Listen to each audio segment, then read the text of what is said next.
ఈరోజు టాపిక్ ఏంటి అని అంటే కొంతమంది ఇంట్లో మగవాళ్ళు కోపిష్టిగా ఉంటారు. కోపం ఎక్కువ ఉంటుంది.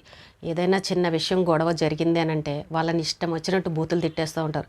చివరికి భార్యనైనా సరే, పిల్లలనైనా సరే, పక్కింటి వాళ్ళనైనా సరే, బంధువులనైనా సరే, ఎవరినైనా సరే నోట్లోంచి బూతులు వచ్చే విధంగా తిడుతూ ఉంటారు.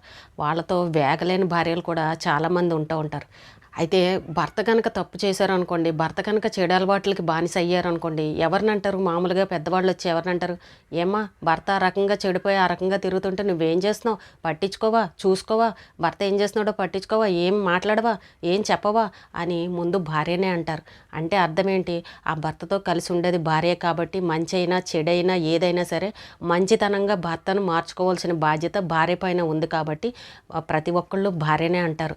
భర్త ఒకవేళ తప్పు చేస్తున్నాడు అనుకోండి, ఆ పని తప్పు అని మీకు తెలిసినా కూడా కొంతమంది భార్యలు వాదించరు. ఆయనకు అన్నీ తెలుసులే, ఆయన చూసుకుంటాడు, మనం ఎందుకు మధ్యలో దూరడం అని అలా చూస్తూ ఉండే భార్యలను కూడా మనం చూస్తూ ఉంటాం. అలాగే ఎవరినైనా ఆడవాళ్ళనైనా పెద్దవాళ్ళనైనా సరే, బంధువులనైనా సరే ఇష్టం వచ్చినట్టు నోటుకొచ్చినట్టు మాట్లాడుతూ ఉంటారు. బూతులు కూడా మాట్లాడుతూ ఉంటారు. అలాంటప్పుడు కూడా ఇలాంటి భార్యలు అలా చూస్తూ ఉంటారు. ఏమండి, మీరు చేసేది తప్పండి, మీరు మాట్లాడేది తప్పండి, ఆడవాళ్ళని అలా ఇష్టం వచ్చినట్టు మాట్లాడకూడదు. ఎవరికైనా ఉన్నారు కదా, ఆడవాళ్ళు అందరిళ్ళలో ఉన్నారు కదా, తప్పు కదా, మీరు ఎందుకు మాట్లాడే విషయం ఉన్నప్పుడు ఏ ఏ విషయం గురించి మాట్లాడుతున్నారో ఆ విషయం గురించే మాట్లాడండి, ఇలాంటి బూతులు మాట్లాడకండి, అది చాలా తప్పు అని ఖండించకుండా ఎవరైతే ఉంటారో వాళ్ళకి తర్వాత ఏదో ఒక ప్రమాదంలో ఇబ్బందుల్లో చిక్కుకునే పరిస్థితి వస్తూ ఉంటుంది. చాలామంది చూస్తూ ఉంటారు కానీ పట్టించుకోరు. ఏదైనా విషయం పెద్దదైనప్పుడు మాత్రం వచ్చి లబోదిపోమని ఏడుస్తూ ఉంటారు. కుటుంబ తగాదాల్లో కావచ్చు, ఆస్తుల విషయాల్లో కావచ్చు, ఇంకొకటి ఏదైనా సరే పక్కింటి వాళ్ళతో కొంతమంది చూడండి, మగవాళ్ళు పక్కింటి వాళ్ళతో కూడా గొడవలకు వెళ్ళిపోయి ఆడవాళ్ళ మీద కూడా చేయి చేసుకునే పరిస్థితి వస్తూ ఉంటుంది. మీదకి వెళ్ళిపోతూ ఉంటారు. ఇప్పుడు కూడా ఆడవాళ్ళ మీద అలా చెయ్యెత్తి మీదకి వెళ్ళారు అని అంటే అక్కడ ఆడవాళ్ళని తప్పని అనరు, ముందు మగవాళ్ళనే తప్పని అంటారు. ఏంటయ్యా ఆడదానితో గొడవ ఏంటి నీకు, ఆడవాళ్ళ మీదకి అలా వెళ్తున్నావు ఏంటనని ముందు మగవాళ్ళనే తిడతారు. కాబట్టి ఎప్పుడైనా సరే నోరు కంట్రోల్లో పెట్టుకోవాలి, అదుపులో పెట్టుకోవాలి. మళ్ళీ అనేస్తారు, ఏం మరి అవతల వాళ్ళు అన్నప్పుడు మనం అలా చూస్తూ ఉండాలా, మనం పడుతూ ఉండాలా అని ఎవరైనా అనేవాళ్ళు ఉంటే కనుక వాళ్ళు కూడా ఈ విషయం గుర్తుపెట్టుకోవాలి. అవతల వాళ్ళు ఒక 2-3 అన్నారనుకోండి, మీరు సైలెంట్గా ఉండండి. లేదంటే మీరు కూడా 2 అనాల్సిన మాటలు అనేసి కొంచెం దూరంగా ఉండండి. తప్పు వాళ్ళ మీదకే వెళ్తుంది. ఎవరైనా చూసిన వాళ్ళు కూడా అంటారు, నువ్వు తప్పు నీదేవయ్యా, ఎందుకు వాళ్ళు అలా ఉన్నప్పుడు నువ్వు ఎందుకు అంటున్నావు, వాళ్ళు ఏం చేశారని నువ్వు అన్నావని అవతల వాళ్ళనే తిట్టే పరిస్థితి వస్తుంది. వాళ్ళు ఏదో 2 అన్నారని మనం 10 అన్నామంటే అనకూడని మాటలు ఫ్యామిలీలు మొత్తం కనుక కలిపి తిట్టాము అని అంటే చిక్కుల్లోనూ ఇబ్బందుల్లోనూ పడాల్సిన పరిస్థితి వస్తుంది. ఇంట్లో ఎన్ని గొడవలైనా ఉండనివ్వండి, సామరస్యంగా కూర్చుని మాట్లాడుకోవాలి. అలాగే ఏ విషయం గురించి మాట్లాడుకుంటున్నామో ఆ విషయం గురించే మాట్లాడుకోవాలి. దాన్ని పక్కదారి పట్టించి వేరే వేరే పర్సనల్ విషయాల గురించి మాట్లాడడం కానీ, బూతులు తిట్టడం కానీ ఇలాంటివి ఎవ్వరూ చేయకూడదు. చాలామంది మగవాళ్ళు ఇలాగే చేస్తుంటారు కానీ భార్యలు పట్టించుకోరు. ఇప్పుడు చూడండి, భర్త చెడిపోయాడు అని అంటే ఎవరిని అంటారు? ముందు భార్యనే అంటారు. ఏమ్మ పట్టించుకోవా, చూసుకోవా అని.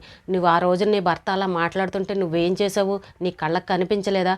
ఆ రోజు తప్పండి, మీరు ఇలా చేయకండి అని నువ్వు చెప్పుండుంటే ఈ రోజు నీ పరిస్థితి వచ్చేది కాదు కదా అని నలుగురు కలిసి ఆ భార్యనే తిడతారు. కాబట్టి భార్యలు ఎవరు కూడా నాకు సంబంధం లేదు, మా ఆయనే చూసుకుంటాడు, మా ఆయనే చేస్తాడని ఎవరు కూడా ఇలా నిర్లక్ష్యంగా ఉండకండి. ఒకవేళ మీ భర్త తప్పు చేసినా కూడా నిందలు పడాల్సింది ఈ భార్యలే. కాబట్టి భర్త తప్పు చేస్తున్నాడు అని మీకు అనిపించినప్పుడు ఖచ్చితంగా దాన్ని ఖండించాల్సిన బాధ్యత కూడా మీ పైనే ఉంటుంది. ఎందుకంటే ఆయనతో కలిసి జీవించేది మీరు. కష్టమైన, సుఖమైన, మంచి అయినా చెడైనా అన్నీ పంచుకునేది మీరే. కాబట్టి మీరు ఆ భర్తని మార్చుకోవాల్సిన బాధ్యత కూడా మీ పైనే ఉంటుంది. చూడండి, చాలామంది ఆడవాళ్ళు అత్తగారింట్లో ఉన్నప్పుడు కూడా భర్త ఏమాత్రం ఏ తాగుడికి బానిస అయినా కూడా ఏమనేస్తారు, పట్టించుకోదు, మొగుడిని అసలు పట్టించుకోదు, వదిలేసింది, అందుకే వాడు అలా తయారయ్యాడు, అన్ని అలవాట్లు మొదలయ్యాయి అని చెప్పేసి ముందు ఎవరిని అంటారండి? అత్తగారు వాళ్ళు అందరూ వచ్చి ముందు భార్యని అనేస్తారు. ఆ అమ్మాయినే అంటారు, భర్త చెడిపోయాడంటే ఇది పట్టించుకోవట్లేదు, అందుకే వాడు అలా తయారయ్యాడని పుసుక్కుని అనేస్తారు. తప్పు చేసేదేమో వాళ్ళు, కానీ నిందలు పడేదేమో భార్యలు. కాబట్టి ఎప్పుడైనా సరే ఇలాంటివన్నీ గుర్తుపెట్టుకోండి. నాకెందుకులే అని మాత్రం పక్కకు జరిగి ఉన్నారు అని అంటే తర్వాత బాధపడేది కూడా మీరే. మీ భర్తకి ఏదైనా జరిగిందంటే బాధపడేది ఎవరండి? ఈ చుట్టూ ఉన్న వాళ్ళు వస్తారా? ఎవరో రారు. కానీ మీ భర్త కోసం బాధపడి ఏడ్చేది మీరే. నలుగురి చేత 4 మాటలు పడాల్సిన పరిస్థితి మీకు వస్తుంది. కాబట్టి జాగ్రత్తగా ఉండండి. మనకెందుకులే అని అనుకోవద్దు. భర్తల్ని జాగ్రత్తగా చూసుకునే బాధ్యత భార్యలదే.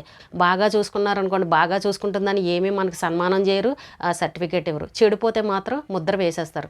అగో ఈ పెళ్ళం వల్లే మొగుడు అలా తయారయ్యాడని ఈ మాట మాత్రం అంటారు. కాబట్టి అయినా కూడా మనం అన్నీ భరించాలి.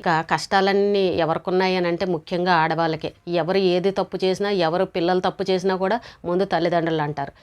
నిజంగా పిల్లలు తప్పు చేశారనుకోండి, తల్లిదండ్రులే అంటారు. పెంపకం అలా పెంచారని చెప్పేసి తల్లిదండ్రులు అంటారు.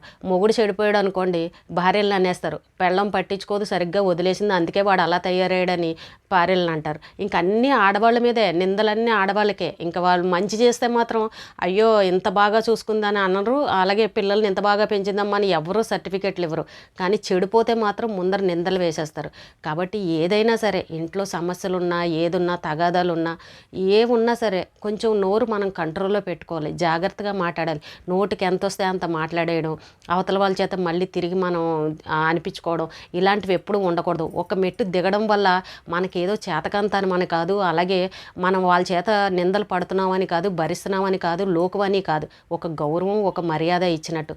అవతల వాళ్ళు అన్ని అన్నా మనం తిరిగి అనలేదు అని అంటే ఏదో మనం తగ్గిపోయినట్టు కాదు. మనకు సంస్కారం ఉందనే ఒక అర్థం దానికి. అవతల వాళ్ళు దాన్ని లేటుగా అర్థం చేసుకుంటారు. కాబట్టి ఏదైనా సరే కొంచెం కోపిష్టి భర్తలు ఇంట్లో ఉన్నవాళ్ళు, మగవాళ్ళు ఉంటారు, కోపంగా ఉంటారు.